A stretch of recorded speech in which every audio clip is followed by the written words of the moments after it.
حدیث شریف میں ہے کہ شعبان کی 15ویں رات جو آنے والے اتوار کو گزار کے آ رہی ہے، آنے والا اتوار اور پیر کی درمیان والی رات شب برات ہے۔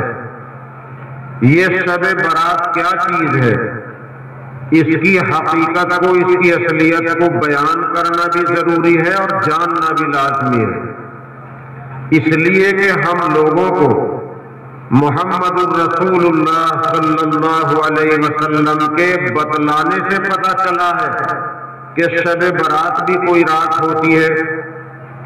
اس لیے ہمیں شب برات کو اسی طرح منانا ہے جیسے محمد الرسول اللہ صلی اللہ علیہ وسلم نے شب برات کو منایا، صحابہ کرام نے منایا، اللہ کے نیک بندوں نے اس کو منایا۔ اس لیے اس کے تعلق سے کچھ ضروری باتیں عرض کرتا ہوں۔ نبی اکرم صلی اللہ علیہ وسلم نے شب برات کے متعلق فرمایا ہے کہ اس رات میں اللہ جل شانہ رحمت کے کئی سو دروازے کھول دیتے ہیں اور بخشش عام کرتے ہیں۔ حدیث شریف میں ہے، حضرت عائشہ رضی اللہ عنہا فرماتی ہیں کہ رسول پاک صلی اللہ علیہ وسلم کا قیام ٹھہرنا میرے گھر میں تھا۔ پہلے سے کوئی اعلان نہیں تھا کہ اس مہینے میں شب برات آتی ہے اور آج کی رات شب برات ہے، ایسا پہلے سے کوئی چرچا نہیں تھا، نہ کوئی اعلان تھا۔ اس مہینے کی 14ویں تاریخ کے بعد 15ویں رات کو لیلۃ البرات یعنی شب برات کہتے ہیں۔ یہ رات رسول اللہ صلی اللہ علیہ وسلم کی حضرت عائشہ کے گھر میں گزرنے والی تھی۔ حضرت عائشہ فرماتی ہیں میری آنکھ کھلی، میں نے دیکھا حضور کمرے میں نہیں، بسترے سے غائب ہیں، گھر میں نہیں ہے، دروازے کی کنڈی کھلی ہے۔ تو میں نے حضور کو دیکھنے کے لیے دروازہ کھولا، باہر کو نکلی کہ حضور کہاں چلے گئے، یا یہ دل میں خدشہ ہوا کہیں کوئی تکلیف نہ پہنچا دے، اور بھی بنا ہو سکتی ہے۔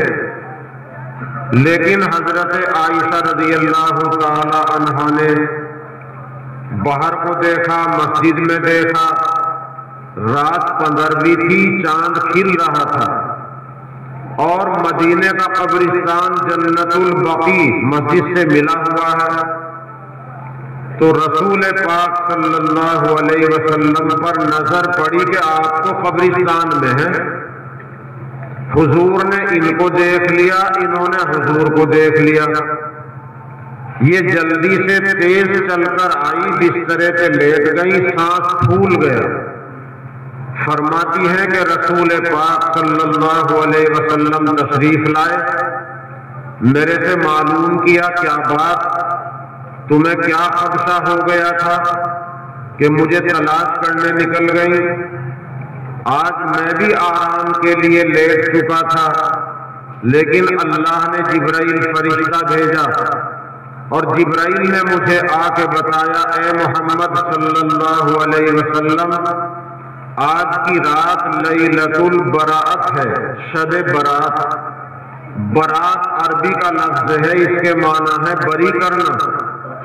اللہ تعالیٰ اس رات میں بہت سے خوش نصیب لوگوں کو جہنم سے بری کرتا ہے اور کچھ بد نصیبوں کو جنت سے بری کرتا ہے۔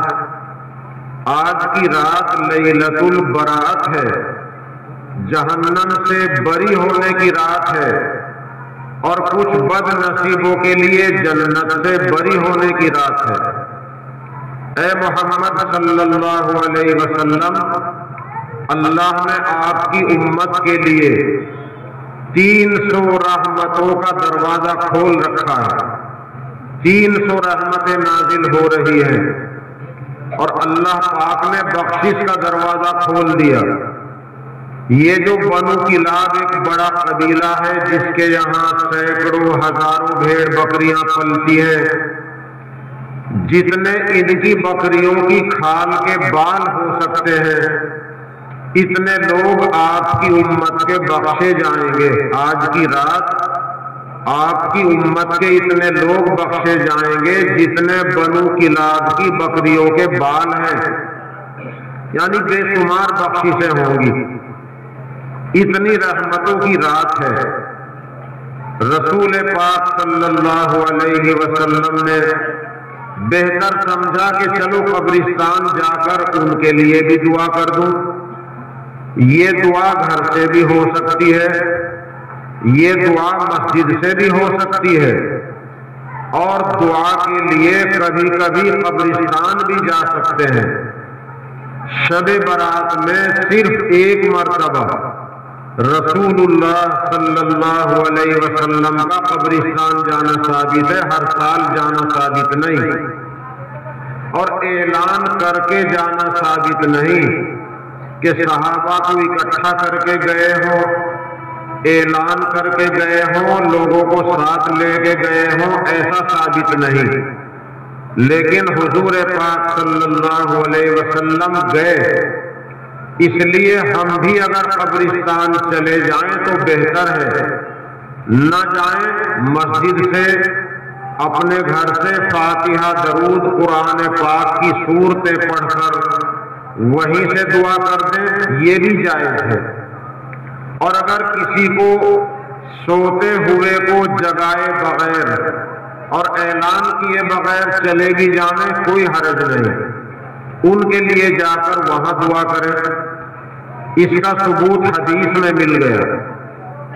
لیکن رسول پاک صلی اللہ علیہ وسلم نے فرمایا، اس کے ساتھ ساتھ جبرائیل نے مجھے کچھ اور بھی بتایا ہے۔ جبرائیل نے مجھے بتایا ہے کہ آج کی رات میں اتنے لوگوں کی بخشش ہونے کے باوجود 10 گناہگار ایسے ہیں ان کی بخشش آج نہیں ہوگی جب تک وہ توبہ نہ کر لیں۔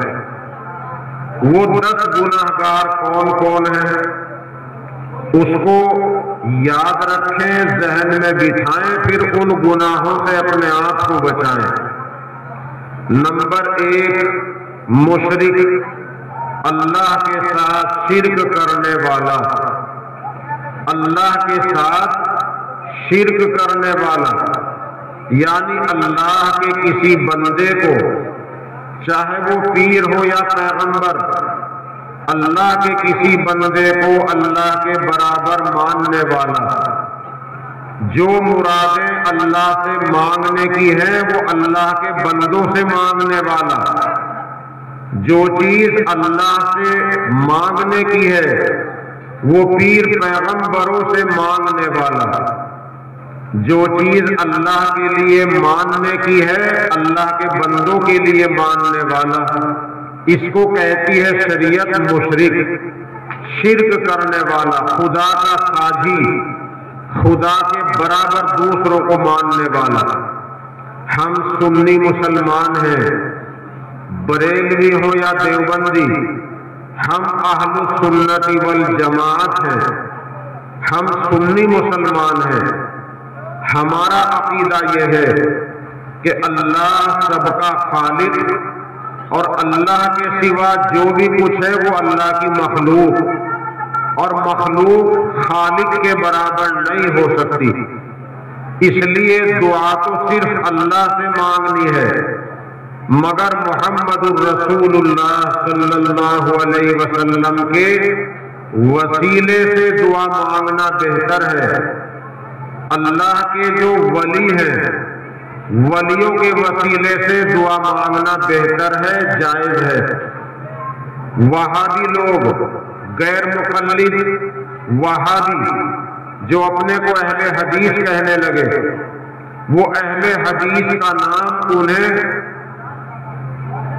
انگریز گورنمنٹ کا دیا ہوا ہے۔ انہوں نے انگریزوں کے زمانے میں شکایت کی کہ لوگ ہمیں وہابی کہتے ہیں، وہابی ہمیں گالی سی لگتی ہے، تو انگریز گورنمنٹ نے ان کو اہل حدیث کا نام دیا تھا۔ اہل حدیث دو چار حدیثوں پر عمل کرنے سے نہیں بنتا۔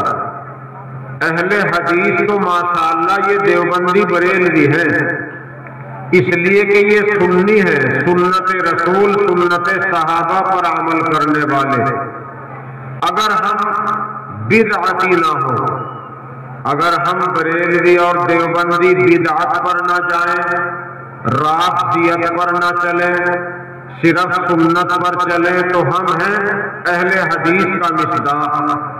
اس لیے کہ حدیث پر، حدیث کے تقاضے پر عمل سنی مسلمان کرتا ہے۔ تو یہ جو وہابی ہیں یہ کہتے ہیں کہ محمد الرسول اللہ صلی اللہ علیہ وسلم کے وسیلے سے دعا مانگنا حرام ہے، اولیاء اللہ کے وسیلے سے دعا مانگنا حرام ہے۔ اور ہم سنی مسلمانوں کے علماء، علماء دیوبند، علماء حق یہ کہتے ہیں کہ نبی کے وسیلے سے، ولی کے وسیلے سے دعا مانگنا جائز ہے، بہتر ہے اور حدیث سے ثابت بھی ہے۔ لیکن دعا اللہ سے مانگنی ہے، بزرگوں کا وسیلہ دیا جا سکتا ہے، دعا اللہ سے مانگنی ہے۔ تو ایک تو اللہ کے ساتھ شرک کرنے والا، نمبر دو جادو کرنے والا۔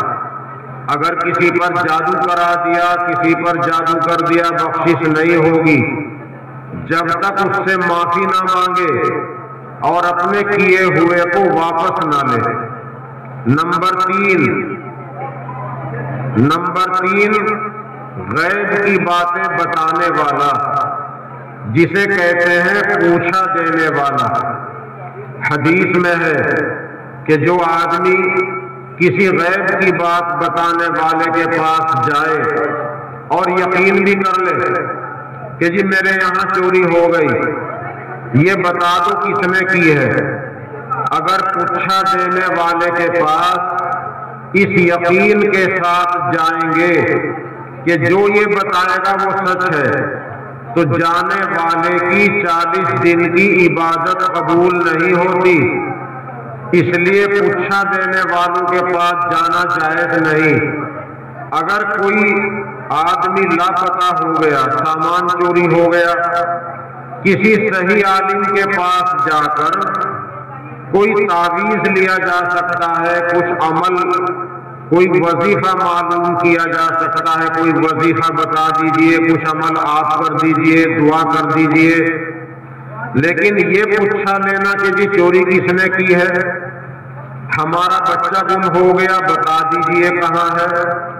اب بتانے والا بتا رہا ہے کہ دلی کی جامع مسجد کی پیڑیوں پہ کھڑا ہے، 5-7 گھنٹے میں آدمی دلی پہنچے گا، وہ ملے گا نہیں۔ تو یہ پوچھا دینے والا کہے گا کہ اس ٹائم تو وہی تھا، پھر کہیں چلا گیا ہوگا۔ کبھی کہے گا پچھم کی طرف تلاش کرو، کبھی کہے گا پورب کی طرف ڈھونڈو، اب کہاں ڈھونڈے۔ اس لیے زیادہ تر لوگ دھوکے باز ہیں۔ جو غیب کی باتیں بتاتا ہے، شب برات میں بھی بخشش نہیں ہوگی جب تک توبہ نہ کر لے۔ رسول پاک صلی اللہ علیہ وسلم نے فرمایا، شرک کرنے والا، جادو کرنے والا، پوچھا دینے والا، نمبر 4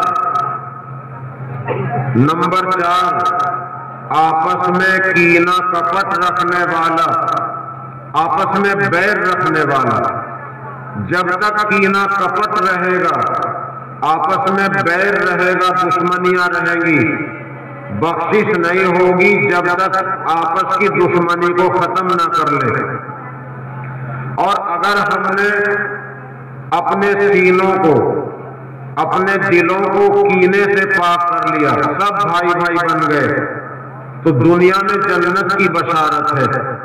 حدیث شریف میں ہے، رسول پاک صلی اللہ علیہ وسلم کی مجلس لگی تھی، صحابہ بیٹھے تھے، ایک صحابی آتے ہوئے دکھائی دیے، تو حضور نے فرمایا جنتی آ رہا ہے۔